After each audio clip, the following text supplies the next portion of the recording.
Hello, Assalamu alaikum students.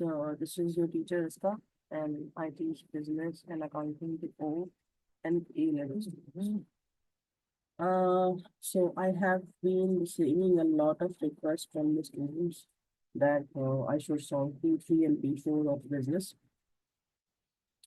So that's why I thought that I should solve this paper for you guys. So I already solved it. So let's discuss this paper straight away so that we we should not be start time.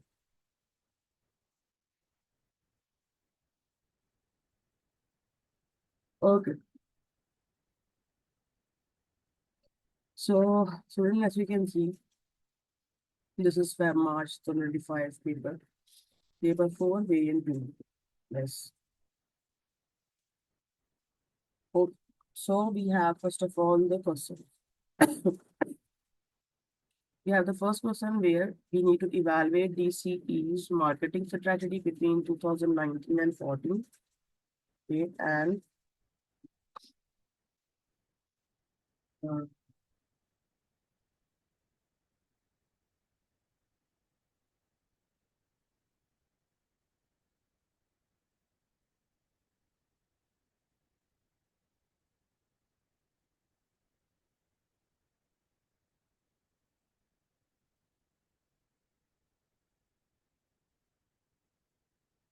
yeah. So we need to evaluate the marketing strategy between 19 and 2024. And we need to advise Daniel on the importance of transformational leadership to ensure the survival of DCE. So students, this is very popular question. I have seen this question. I think this is not so much popular, I would say, but this is most of the time, this is challenging question for the students. Because most of the students, if you see from the book, so there is not a lot of information provided related to the transformation leadership style. I think there is very little definition and very few chunk of information has provided in the book. So what you should do, you should, I think that you should search for this. What is a transformation style, and what are the pros and cons for this, and in which situation we can use it, and in which different circumstances will be giving us different advantages, and what are the necessary things which we have to implement if we want to use the transformation style. So these kind of information, you should, I think you should search for. Okay. And plus we need to find out, we need to evaluate the marketing strategy. So we need to evaluate the marketing strategy between 2019 and 2024. Okay. Hmm. So as you can see, student, there is a company, and this is started by the Daniel Gard, started a company for online teaching. So in this particular video, I'm not going to, like interpret the case study as a whole, and like not going to deep dive. So since we have less time, and that's why. Okay, but we'll try to discuss, most of the points related to the questions while reading the case study. Okay, so Daniel and Paul started a company for online teaching, and Daniel and Paul for education, DCE. DCE provides online tutors who work with students to help them pass their examinations. So students, what is the main problem of the online system is that there is, because this is very low cost model, there is no, so, you can say that no such cost involved. And that's why the competition in the online marketing is like, it's very intense. And you will see in the case study that there will be like having a lot of competition from a lot of companies, because this service is not so much unique, and it is easily copied by everyone. Okay, so let's see what happened with their marketing strategy. Okay, so what happened in 2019?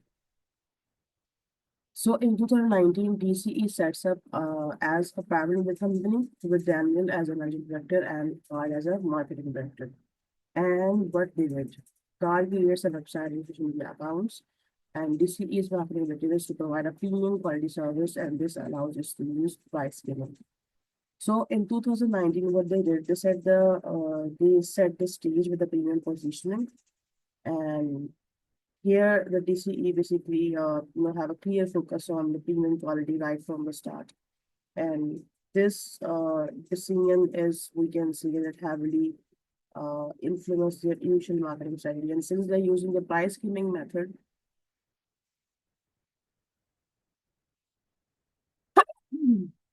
sorry, so they are using the price skimming method.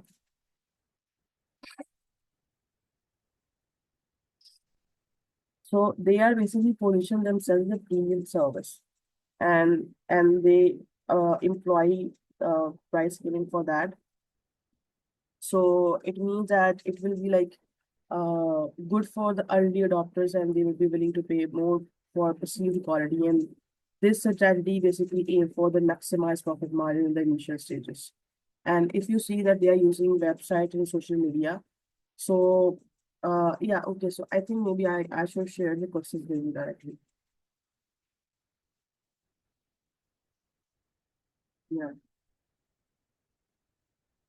Yeah, so as you can see that in 2019, when they setting the stage with the premium positioning, I'm just going to, first of all talk about all of its marketing strategy, and then I will be evaluating it.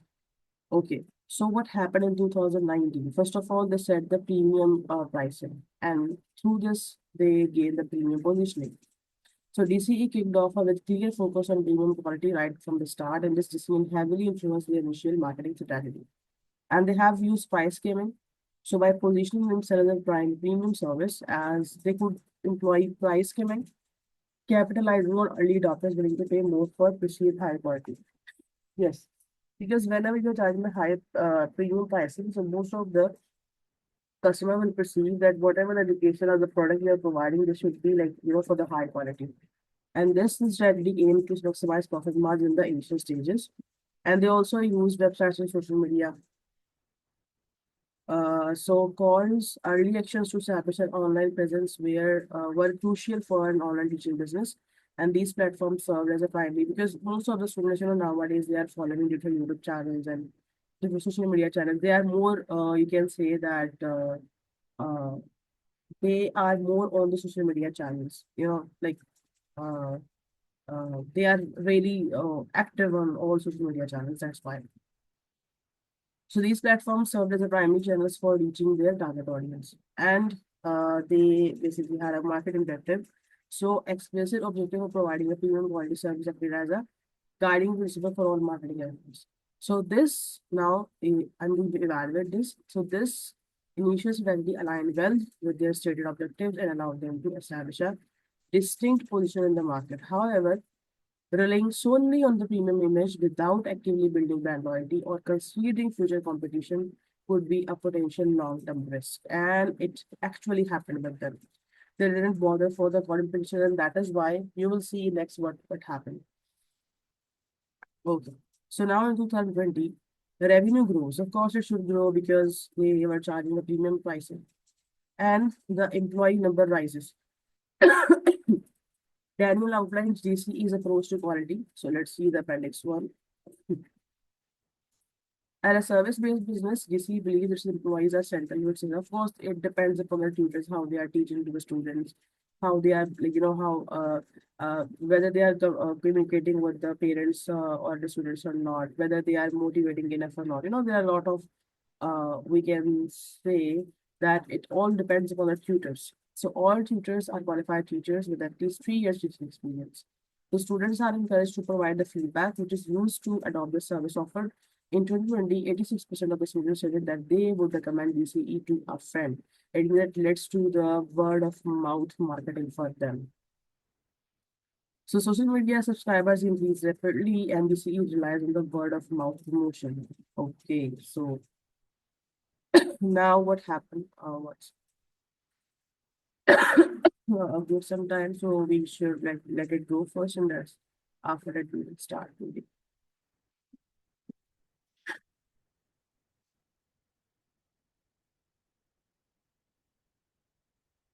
Okay. So in 2020, there's a growth because they have increased the revenue and there's a word of mouth. So growth in the revenue and employee numbers suggest that their initial strategy was successful in attracting customers. And the emphasized shift towards word of mouth promotion. So rapid increase in social media subscribers coupled with the reliance on word of mouth indicates a degree of customer satisfaction and organic growth. And this is a powerful and cost-effective marketing tool because, of course, there is no like you are not incurring any cost, but you're getting the students from word of mouth when executed well. So now they are trying to focus on the quality. We have seen in the pending one. So Daniel's outlined approach to quality, emphasizing qualified tutors and student feedback, reinforce their premium positioning and likely contributed to positive word of mouth. So high recommendation rate is 86% is a strong indicator of this and now needs to evaluate. So capitalizing on positive customer experience for promotion is a smart move. However, solely relying on the word of mouth can limit reach and make the business vulnerable to shift in customer sentiment or the emergence of the strong competitors. Yes. So like they should somehow invest in the marketing, but they are not doing that. Let's see what happened next. So in 2021, competition increases when new business enter the online digital market, dynamic pricing is used by the DCE. Yeah, of course, it should happen with them. So let's see what happened after 1 year. So revenue declines as students find more affordable options. Carl recommends changes to DCE promotion. Okay, so we have to see the appendix too. So now they have introduced AI to be used to analyze customer searches, first of all, and optimize digital promotion, target social media messages to student parents, and DCE loyalty scheme to reward returning customers, one free lesson for every friend referring. DCE revised its marketing objective. Okay. So they develop new services to increase revenue by 10% by the end of 2024, maintaining a strong brand identity. Okay. So what happened in 2021? Adopting the competition with the dynamic pricing. So entry of new competitors forced GCE to adopt its pricing strategy. So the introduction of the dynamic pricing suggests an attempt to remain competitive by adjusting prices based on the demand, time, or other factors. So this is a more flexible approach than pure price giving. Recognizing and reacting to increased competition is crucial for survival, and dynamic pricing can help optimize revenue, but it needs to be implemented carefully to avoid alienating the customers who might perceive price fluctuations as unfair. In 2022, revenue declined and a shift in the marketing approach. So decline in revenue signaled a significant challenge and indicating that a premium positioning alone was no longer sufficient. And Khan's proposed changes and the revised marketing objectives reflect this realization. So, according to the Appendix 2, the introduction of AI for targeted digital promotion and the implementation of the loyalty scheme and referral program were proactive steps to enhance customer acquisition and retention so that somehow they can retain the customers. So, these tactics aim to build stronger customer relationships and improve the marketing efficiency. And plus, in Appendix 3, they revise the marketing objectives. So the new objectives focus on revenue growth through service diversification and maintaining the brand identity. And this suggests a move towards broadening their offerings while still emphasizing their core values. So reorganizing the need for change and proposing the concrete promotional strategies was a positive step. And the revised marketing objectives acknowledge the need for growth and brand consistency. However, the success of these initiatives would depend on their effective implementation, that how they will implement this, and ability to address the underlying issue, like whether they have the ability to, of course, they identify the issue, but whether they have this ability to to solve those issues or not, of price sensitivity among students. Okay.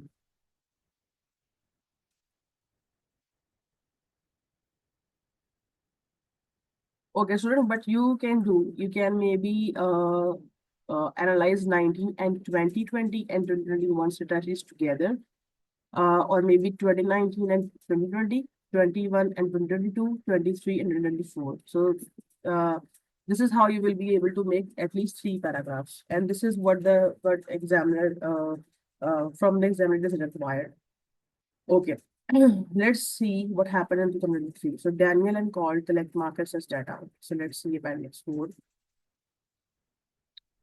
Okay, so online or face-to-face, 55% prefer online, like students who are 55% students are offer, oh sorry, prefer online tutoring. 30% prefer face-to-face, 50% prefer a combination of both. Strength of DCE is that they have high exam pass rate and high brand awareness. Weakness of DCE is that there is a problem with the communication with parents and high prices. Comparative strength is that they are using user-friendly apps, affordable. Their like sessions are affordable, and they are providing revision notes, often included self-study options they are providing. Okay, so what happened in 2023? There's a gathering insights for future study. For future study, of course, like they are gathering the information from the market that what they should do for the future. So market research data provided valuable insights in the evolving market. First of all, in Appendix 4, we have seen the preference for online learning, the identification of DCE strength, high pass rate and brand awareness, and weaknesses, communication with parents, high prices, and the understanding of competitive strength, which is affordability and user-friendly apps and additional resources they are providing, offered crucial information for strategic decision making. Conducting market research was a vital step in understanding the changing landscape and DC's position within it. That was a good step. They should do that because if they will not conduct the market research, if they would have haven't maybe conducted the market research, so they would not be able to know these things and how they will be making their future strategy. So findings clearly highlighted that need to address pricing concerns and potentially enhance the online learning experience. Well, if you see the last year, this 2024, so DCE offers face-to-face revision workshops in response to a fall in revenue from online tutoring. Okay, so they are going to do the experiment with the hybrid models, like introduction of face-to-face revision workshops. Yeah, as you can see. So, face-to-face revision workshop, this move suggests an attempt to cater the 30% of the students who prefer face-to-face learning and the 50% who prefer a combination.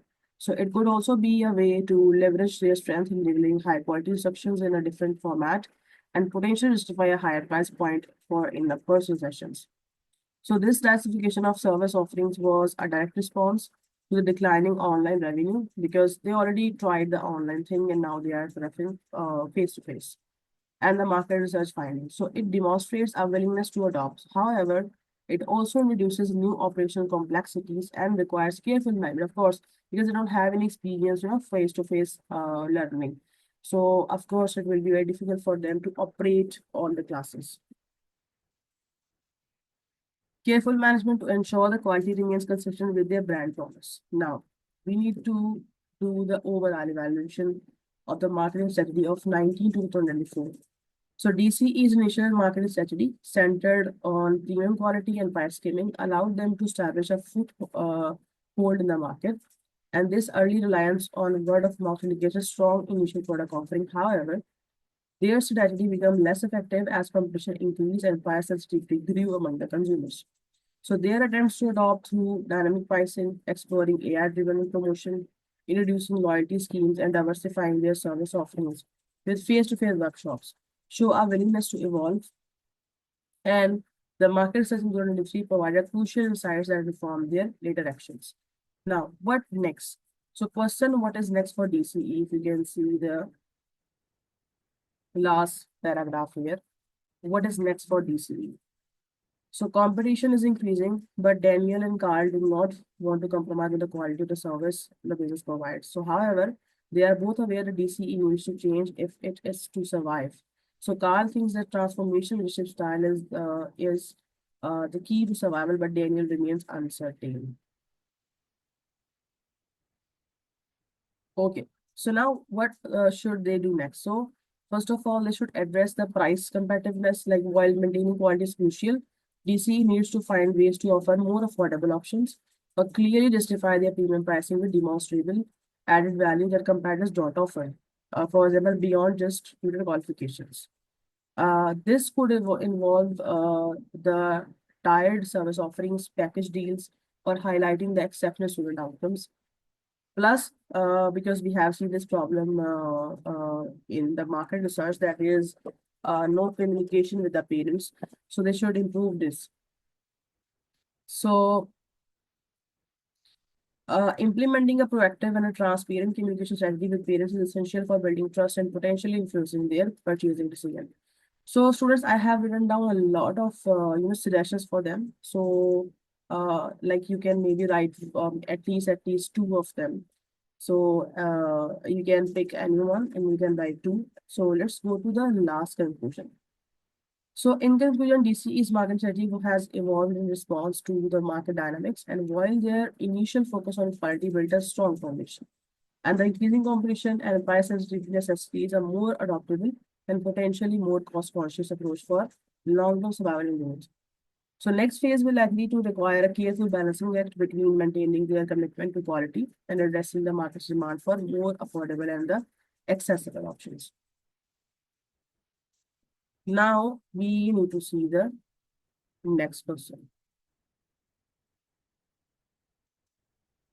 That advised Daniel on importance of the transformation leadership to ensure the survival of DCE. Okay, students. So in this particular question, I have used the peel method. Uh, Peel method means that first of all, you have to make a point and then provide evidence. It means that application, and then explain. It means analyze, and then link. It means that evaluate the point. Okay, so we are going to see this peel method.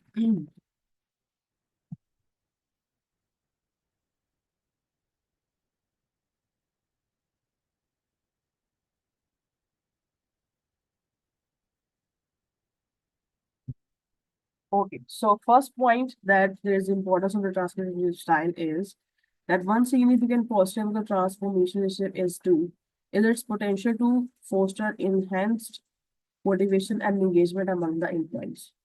So, first of all, students, you need to write a definition of the transformation style. I haven't written that. So please don't comment under the comment section that teacher, you didn't write the definition and ETC, all these things. I'm already saying that I didn't write this, but you have to start your question with the, and the same thing we should do in the first question. You should start your question with the definition of the marketing strategy. And whenever you are writing any key term in any paragraph, so just make sure that you should write a definition. Okay. So one significant positive of the, yeah, so we are just providing that evidence, like the application we're providing. So in DC situation, the decline in revenue and increased competition likely have impacted the morale of their tutors. So a transformation leader like Carl envisions can articulate a compelling future for DCE. So perhaps one that emphasize innovation in online education or reaching a wider student base while maintaining quality. So by connecting the tutors' works to this larger inspiring purpose, they are more likely to feel valued and driven. For example, if a new blended learning model is introduced, which we have just seen, so with the aim of providing more holistic and effective learning experience. So tutors who understand and believe in this vision will be more motivated to adopt and contribute their expertise enthusiastically. And this heightened engagement can lead to higher quality of service delivery, ultimately benefiting the student outcomes and strengthening the DCE reputation. Now, explanation means that we are going to analyze this. So this enhanced motivation and engagement are crucial for DCE survival because a committed and passionate team is more likely to go to the extra mile in adopting to new challenges because they are just going to change their teaching methods and implementing a new strategy. So when tutors feel inspired by the company's direction and see, because students, whenever there is something happen in the business which is never done before, so at that time the transformation business style is very important because through the transformation business style, the managers or the directors, they will be like gathering all the employees under one umbrella and they will be pushing them towards their goal, and whatever the things has been changed, they will pushing them to adopt those changes as soon as possible.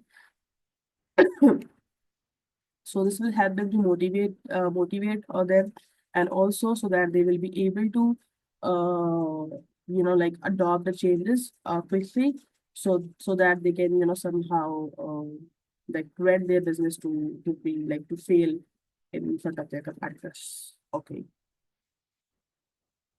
So when students feel inspired by the company's direction and see the value of their contribution to a larger goal, so they are more likely to be proactive, creative, and resilient in the face of the competitive market. So this internal drive can be a significant competitive advantage, leading to a better service quality and the stronger customer loyalty. Now we need to write the link. It means the evaluation. So in evaluation, you can write the other factors, plus you can write the negatives, or even you can write the positive. So whenever you're writing the positive points, you should start with a therefore. So therefore, by fostering enhanced motivation and engagement, transformational leadership can provide DCE with the internal strength and commitment needed to navigate the current challenges and implement the necessary changes for survival and future growth. Point two is the negative. A potential negative of transformation leadership is the risk of visionary overload and unrealistic expectations. If you are like, if you are totally expecting from them the unrealistic results, so it will lead to demotivation as well. So we have to provide the evidence then after making the point. It means the application. So Carl's enthusiasm for a transformative approach needs to be balanced with the practicality. Of course, like, you should not talk in, in air. Like you should provide them a realistic goals so that they can achieve them as well. So if the envisioned future for DCE perhaps involving rapid adoption of AI, a complete shift to blended learning, or aggressive market expansion is not communicated clearly and broken down into manageable steps, so it could overwhelm Daniel and the rest of the team. So tutors might struggle to understand how their current roles fit into this grand vision or feel that the expectations for a change are unrealistic given the current resources and the capabilities. For example, if the implementation of AI-driven tutoring support is presented as an immediate and sweeping change without adequate training and support, so it could lead to anxiety and resistance among tutors who feel ill-equipped. So this visionary overload can be detrimental for a to DCE because it can lead to a decreased morale, burnout, and a lack of tangible progress. So when employees feel overwhelmed by an abstract or seemingly unattainable vision, so they may become disengaged and less effective in their roles, and may they switch to their competitors as well. This can hinder the very changes that are necessary for DC survival as the team struggles to translate the ambitious vision into the concrete actions. And Daniel's initial uncertainty likely reflects a concern about this practical implementation gap. So, evaluation. Consequently, while a compelling vision is essential in transformation leadership, DCE must ensure that this vision is grounded in reality and translated into clear, actionable steps with realistic expectations to avoid the overwhelming the team and hindering the very transformation required for survival. Now, the final conclusion and recommendations. So, in conclusion, transformation leadership presents both significant opportunities and potential pitfalls for DCE. So ability to enhance motivation and engagement is a powerful tool for driving the necessary changes and fostering the committed team. However, the risk of visionary overload highlights the importance of balanced approach that combines inspiration with the practical implementation. So here are some recommendations for DCE. First of all, they should develop a phased and clearly communicated vision. So Daniel and Carl should collaborate to create a transformative vision for DCE that is ambitious yet realistic. And this vision should be broken down into clear phases with specific, achievable goals that are communicated transparently to all employees. It means that they should not impose all the changes quickly. And so first of all, they should provide them like there how many phases there are. Step by step, they should provide them little goals to achieve the main goal. Number two is that alongside an inspiring vision, leadership must provide clear guidance, resources, and support to help team understand how to contribute to the transformation. And this includes training, clear roles and responsibilities, and opportunities for feedback and the collaboration. So, by embracing the motivational aspects of the transformational leadership while mitigating the risk of overwhelming the team, With an impractical vision, Daniel and Carl can effectively lead DCE through this critical period and position it for future success. Okay. So students, we just covered this whole video. Alhamdulillah, because it's been many days I've been trying to make this video, but I was not successful. But like I think what's the time here? This is 2:11 a.m. and I thought that I must make video for you because of course there are a lot of students out there, they are waiting for the video. Okay, students, Allah Hafiz, and we'll meet with a new video, paper 3 and paper 3 A business. Allah Hafiz.